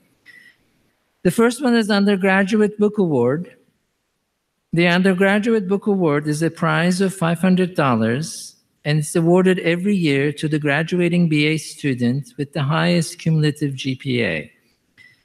This year's award goes to Lisa Kwak.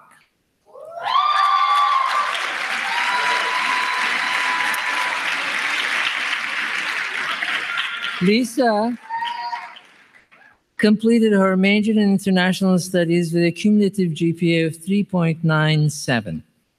I would like to invite Lisa to join me on stage, please.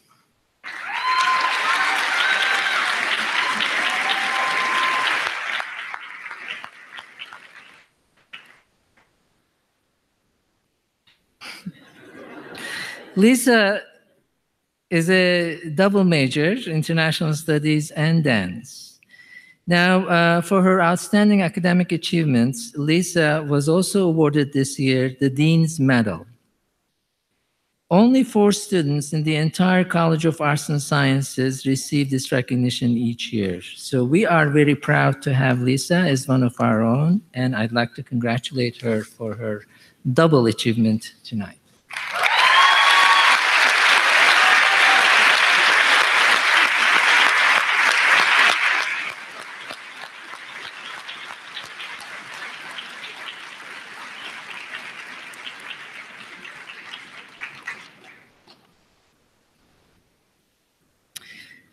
We also have a Jackson School Honors Program where students write an honors thesis as part of their graduation requirements. And each one of these theses are usually very accomplished pieces of research. And sometimes, not every year, but every so often, we come across with a thesis that is exceptionally strong, and we recognize that thesis with high honors. This year, Christy Kwan is receiving high honors for her thesis that focused on Korean television dramas as a lens through which she studied the women's roles in Korean society. I would like to ask Christy to come on the stage.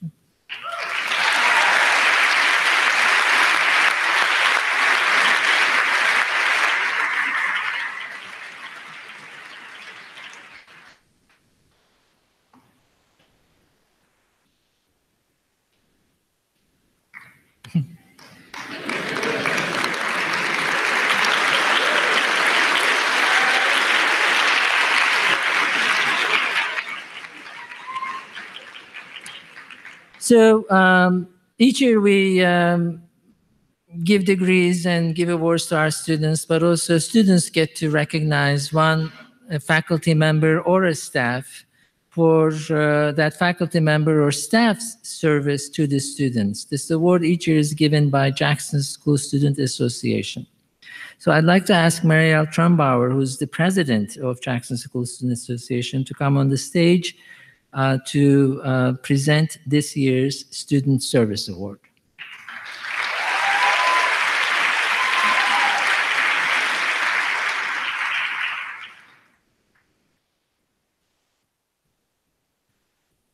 Thank you, Rashad. So Wolf asked me to briefly talk about what JSIS does as well. So JSIS is the Jackson School Student Association.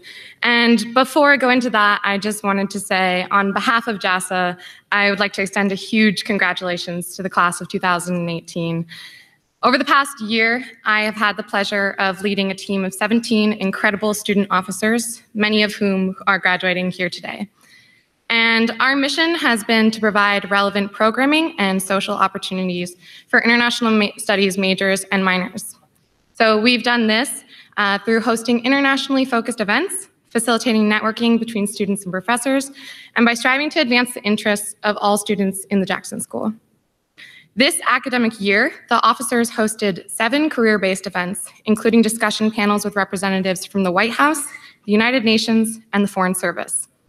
They put on film screenings focusing on global health and activism, followed by conversations with award-winning producers and Skype sessions with international human rights activists.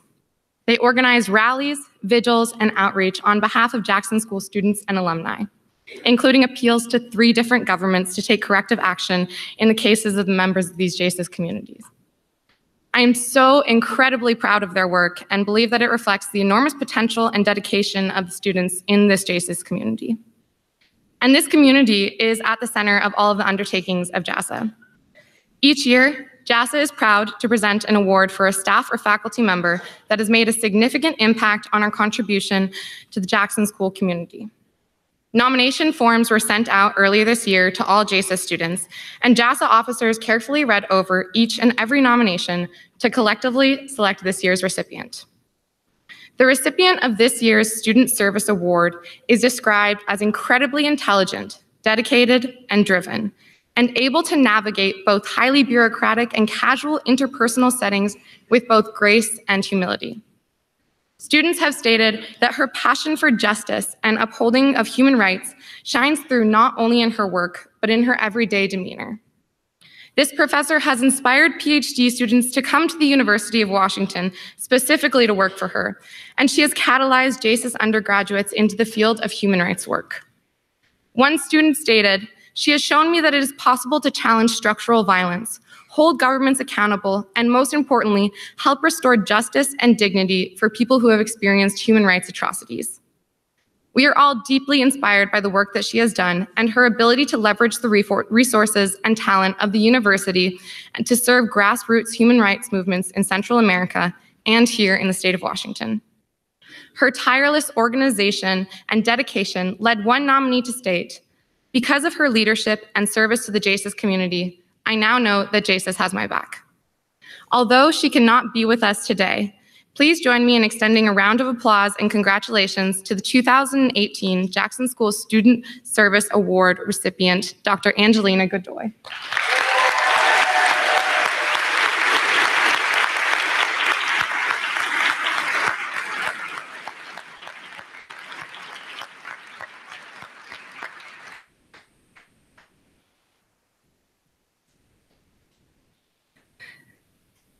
I would like to ask Christy Kwan to come back one more time, please.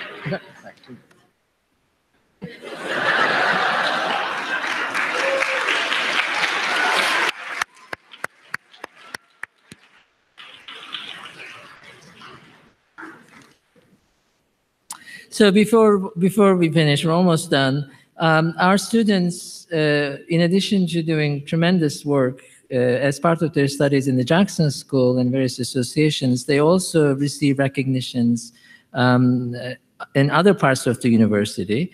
We've already seen Lisa is the recipient of Dean's Medal. Each year, the University of Washington recognizes 100 undergraduate and graduate students, altogether 100.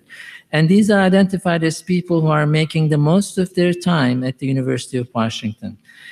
This is reflected through their passion, leadership, commitment, and these students inspire all the students in the University of Washington with their own Husky experience.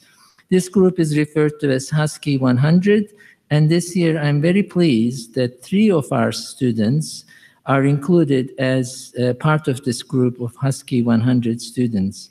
And they are Henry Milander, Kaya Bunzayer, and Adrian Alarila.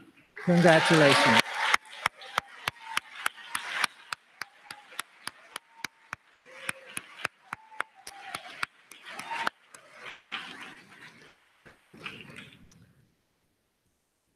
Also, University of Washington, did I do something? No, you can. Just check. I get scared.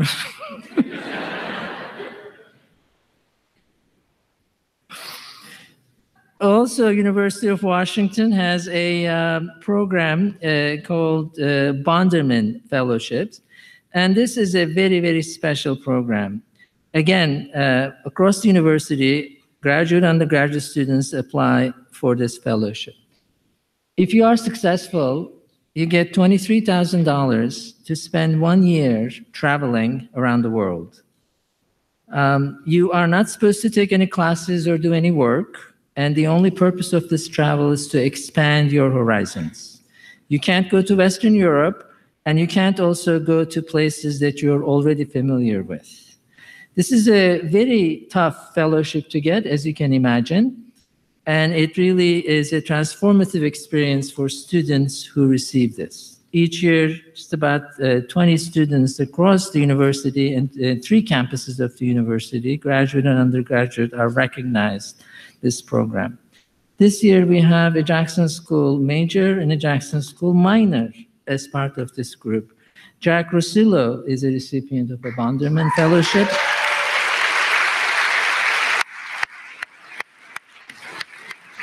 Also, Annie Lewis, who is a minor in Jewish studies, also a recipient of Bonderman Fellowship.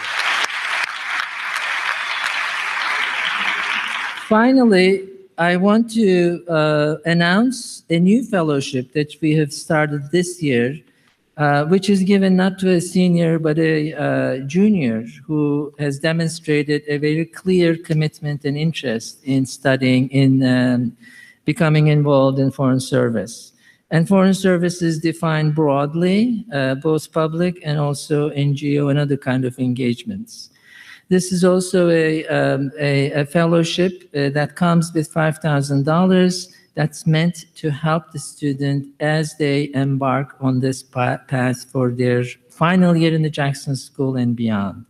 Maya Sullivan, who is a junior this year, is a recipient of this first inaugural fellowship. This fellowship is named after our colleague, Professor Donald Hellman, and it is partly in recognition of Professor Hellman's long service to the University of Washington and the Jackson School.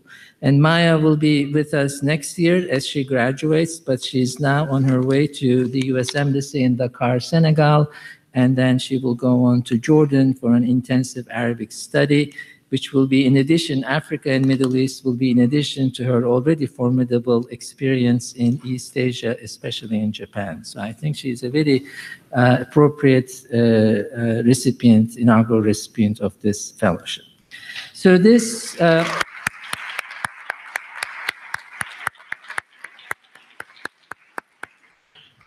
this is almost the end of our program, and this comes the fun part for me to thank various people who have worked to make this. I've been trying to interrupt him all evening. Because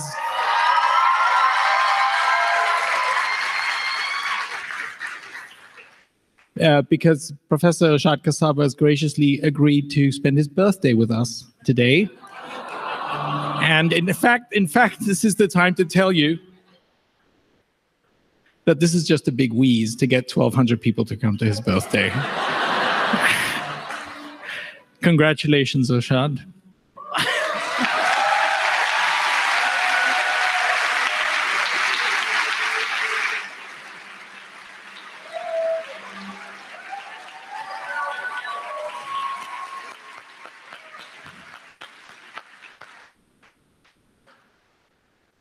Great, a party with about 2,000 people. That's very nice. Thank you very much. Thank you all. So, well, I will still thank my colleagues who contributed to this program. I will start with Wolf Latch. Wolf is the director of our Office of Academic Services, and also before coming into that position taught and continues to teach. As you could see during the introduction of students, many of our students have an affection for him, they respect him, and they are very thankful for his hard work. And I am too, as the director of the school, not only for running a very complicated unit with various different expectations in the curriculum, but also finding the time, getting to know the students and working with them as they go through their complicated studies in the school. In addition to that, of course, he led the group that organized this evening's ceremonies. And I would like to mention various people who are affiliated with the Office of Academic Services: Hidat Ephraim, Linda Iltis, Joni Martz, Lauren Dobrovolny, Sonia Renner, John Charlton, Tamara Leonard, the student volunteers Victoria O'Loughlin and Erin Bay, Jackson School Student Association and their volunteers, as well as people who work with me, fourth floor, Tony Reed, Kevin Swantek, and Monique Thorman. Thank you all very much for your...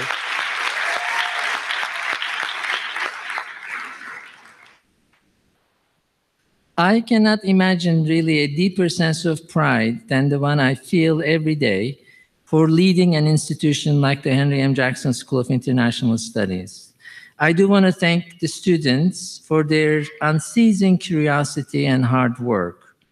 Thank you for making this such a wonderful place to work in, and most importantly, congratulations for a job well done. Would you please once again stand, all the students who have received their degrees this evening.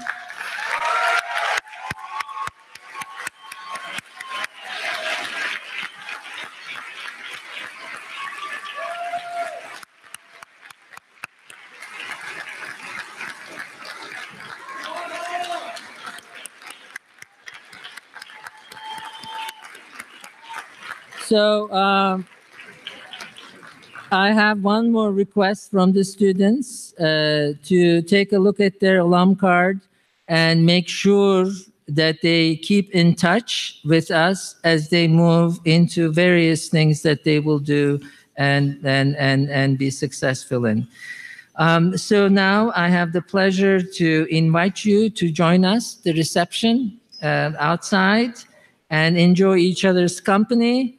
Take pictures and introduce your family and friends to your professors and enjoy the evening. Thank you very much.